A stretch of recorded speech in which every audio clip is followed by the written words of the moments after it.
Today, we're going to Italy.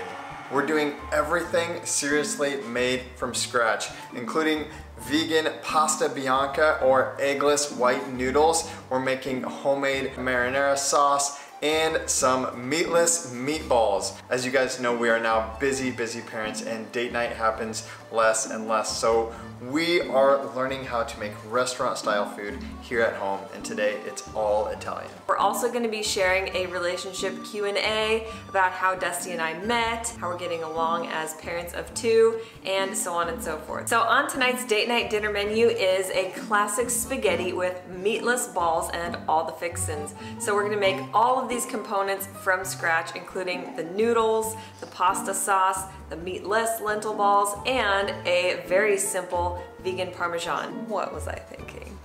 Just kidding. So I'm doing today something I've always wanted to do, and that is make my own pasta. I feel Italian at heart. People speak Italian to me. They ask me if I'm from Italy, and when Aaron and I have traveled there in the past, people say I fit right in. And that's how I feel in my heart. I would love to actually be Italian or to actually be from Italy. In the meantime, I'm doing my best to at least prepare food like an Italian, and today I'm making handmade pasta, and it's been so much fun. Aaron and I originally fell in love with Italy on our honeymoon. We have since returned at least once. You guys have maybe actually seen some of those videos on our channel. So whenever we pop on a show or a movie, we're like usually looking for something with an Italian vibe. In fact, if you guys have seen Master of None on Netflix, Aziz Ansari in season 2 is in Italy, and he's a pasta maker. So again, something I've been wanting to do for a super long time. I did it today, so excited to share it with you guys. This process was actually much easier than I thought it was gonna be. It's only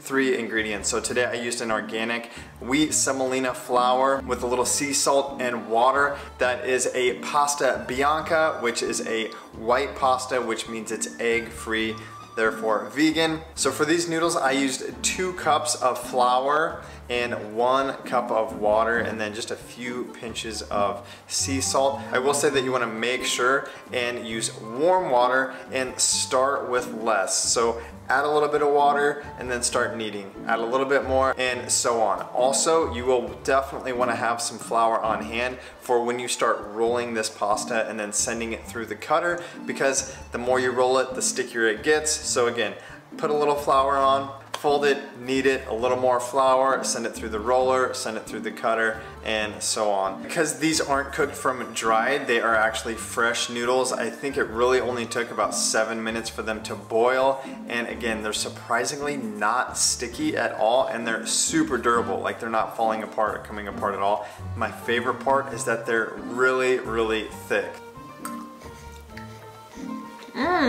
Good and chewy. So excited to share it with you guys, and again, thanks to Antry for sponsoring this video and sending us this amazing pasta roller and cutter, 3-in-1 tool, so you can actually make fettuccine and spaghetti. This thing is super easy. It plugs right into your electric mixer, takes all the stress out of having to roll your dough out. Again, you send it through the roller, which is right here in the middle, just a couple times, and voila, you have your noodles. Today we're doing spaghetti, but I actually did cut some fettuccine, and they came out super thick and super tasty looking. This is a super fun and delicious process. We hope you guys enjoy. So for your meatless lentil meatballs, you're going to need 1.5 cups of cooked green lentils, about a half yellow onion diced, 2 to 3 garlic cloves minced, 1 tablespoon of tomato paste, 1.5 tablespoons of Italian seasoning, 1 teaspoon of dried parsley, or you could do a 1/4 cup of fresh parsley if you have it on hand,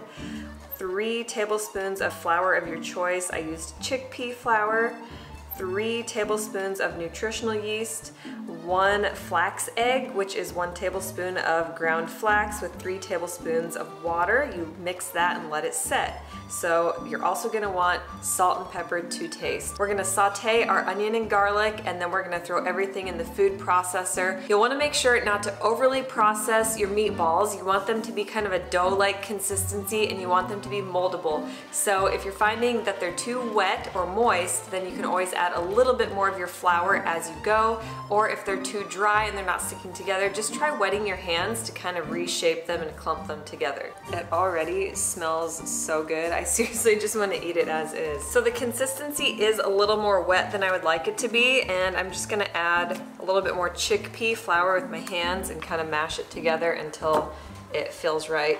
You want it to be moldable, but you don't want it to go flat like a cookie when you put it on your baking sheet. I preheated the oven to 350 degrees Fahrenheit. I'm gonna pop these in for about 10 minutes, maybe roll them or flip them partway through and go for another 10 and see how they're doing. You want them to be browned and obviously a little bit more firm, so you're just gonna have to test. It's gonna be trial and error depending on your oven, so let's do it. So it turns out it only took about 15 minutes for these to be the perfect consistency of dryness and meatballiness in the oven at 350. So I will also say you will want to bump up your flour consistency quite a bit if you're finding that your dough is very wet. So we ended up adding maybe a half, maybe even 3/4 cups of chickpea flour. Yum. Now the red sauce. This is make or break when it comes to Italian food, and I find that simpler is better. I've been trying to make good red sauce since college. Like seriously, I used to eat like pasta and red sauce every single day, just out of a can, like whatever, the cheapest stuff possible. And now I feel like I've really mastered a good recipe.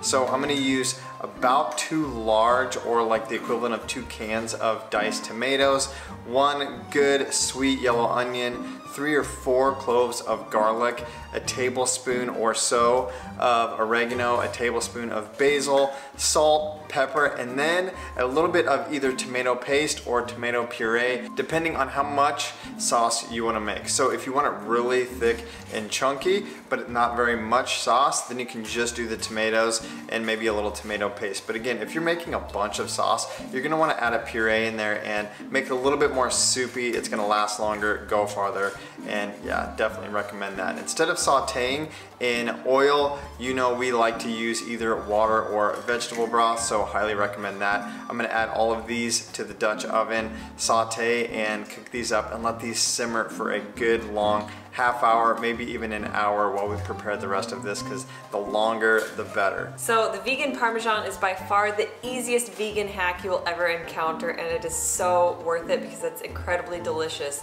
So we're gonna just do all of these ingredients to taste. We're gonna use cashews, nutritional yeast, salt, and a little bit of garlic powder. Put them in the blender, pulse until you've got that nice granular Parmesan consistency, and it goes great on top of any type of pasta, salad, soup, you name it, you guys are gonna love it.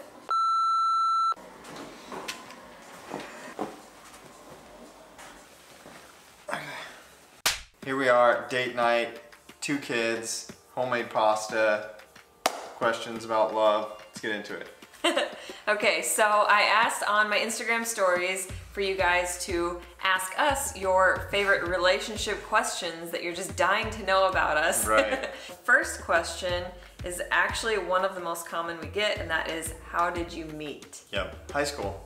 Yep, so it started out that you were actually dating my doubles partner from tennis. I played tennis in high school, and we all ran around with each other on the weekends. I remember cruising in the back of your Mustang convertible, listening to super loud music, loving the subs, and I actually wanted subs in my car. Oh my gosh. And the perk was, he came over and installed it in my driveway as I was swooning with cartoon heart eyes. I don't even think I did it right. I think your parents still had to pay to have it professionally like redone, because I like screwed her stereo up. But that's how we like first kind of got to know each other.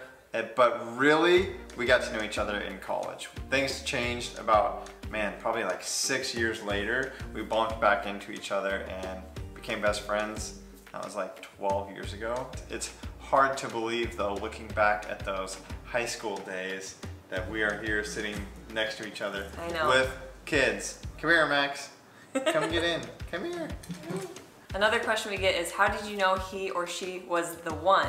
Yeah. And I think it's just because we honestly were each other's best friends. Like, we had so much in common, or even if we introduced each other to our own hobbies or passions, we immediately like connected over them, and we took them on as our own. Like for you, I think of cycling, and me wanting a road bike because of you. We've had everything in common. concerts like Blink-182 and our obsession with Friends and all things punk 90s. rock, like all these crazy things that we've probably kind of outgrown, but are still in here. There was a point for me when I had moved back. We were still in college, but I was like tired of partying, decided to move home, and so we were at home in my mom's garage building bikes and painting bikes, and I was just being a crazy like hobby guy, and Erin was just patiently, quietly sitting there reading a magazine for hours, and my mom noticed it, and she told me, she was like, Dusty, you guys have something really special. Not a lot of women are gonna just sit there and watch you work for hours on end. And I'm like, yep, that's true. That's very, very true. And then it came to like dating and going out to eat, and I introduced Dusty to his first Indian meal, after which he was sweating from his nose profusely from the spice level. I was like Ben Stiller on Along Came Polly, like so hot and sweaty, like what is this food? And now I'm addicted, like of course I cannot go without. That's all we make. Yeah, Thai, Indian, it's all my favorite. Thanks to this beauty here. Question number 3 is, now that we have kids, how do you guys keep the flame alive / how do you make time for each other with not 1 but 2 kiddos? Yeah, well, shortened nap time. Yeah, I was gonna say, it's just 2 words, nap time. Yeah, that's about the only time that we get for each other. But we do good, like even today, even shooting videos and again, cooking meals and stuff like that together. Even though it's kind of work, we try to make it fun.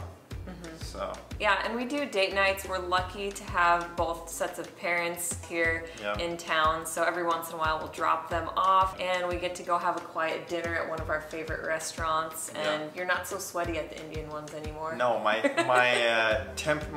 spice tolerance has gone up. So we have one really, really solid babysitter, family friend, and she is absolutely amazing. Max talks about her nonstop, and somehow she works her magic and always brings him home slumped over her shoulder asleep. So we really like it, and it's great just to get a couple hours of, you know, solid work time or peace and quiet. Yeah, just a couple times a week, and it's great.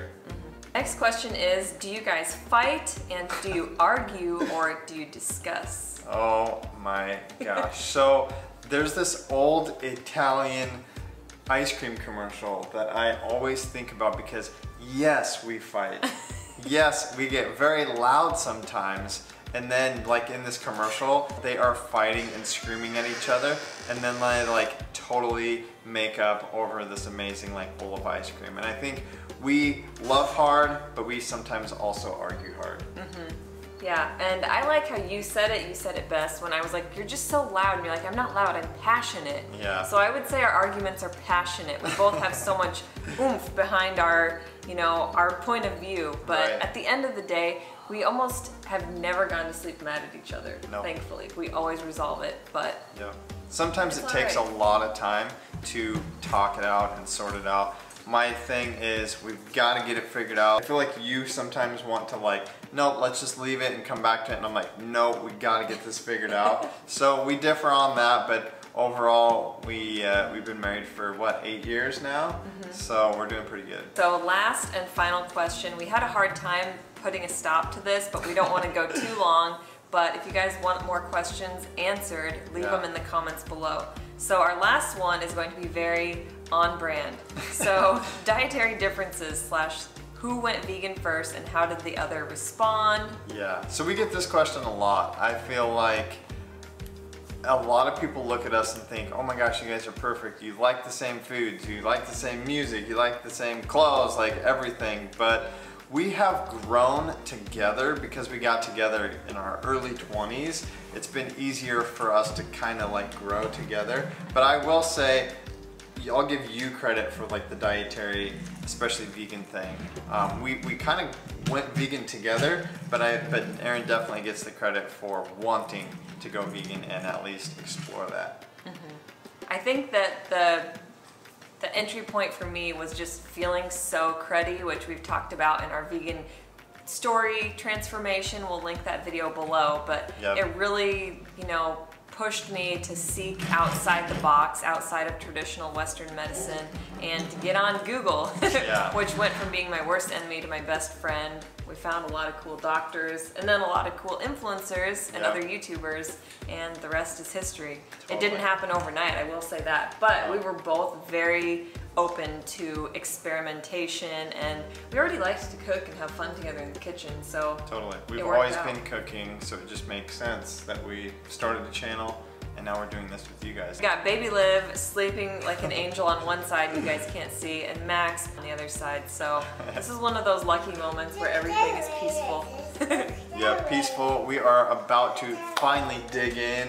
Our food is probably cold, but it's gonna be delicious anyway. We're used to eating cold, not very pretty food, so this is gonna be a treat. All right, you guys, so if you enjoyed this delicious artisanal video, give it a thumbs up. If you want to see more recipe videos like it, let us know in the comments below what you'd like to see next. Make sure you're subscribed to the EatMoveRest fam and click that bell to turn on your notifications. And as always, follow us daily on Instagram at Erin Stanczyk and at DB For more awesome recipes, you can download our ebook. There are so many amazing kid-friendly and whole family-friendly recipes. Until next time, eat, move, rest, your best. Bye, guys. Bye, guys. Come here, Max. Come say bye to the camera. You want to say bye? Come say bye, guys. There are 3 things we all do every day, and we could all be doing them better. Eat, move, and rest. We're Dusty, Aaron, Max, Olivia, and Bo, and we're the Stanczyks. We aspire to live a plant-centric, faith-forward, healthy lifestyle and welcome all of the adventures that accompany it. Join us every week as we blend, chop, juice, run, lift, ride, and master our minds in between on the ultimate quest to find better balance, deeper connection, and true happiness within.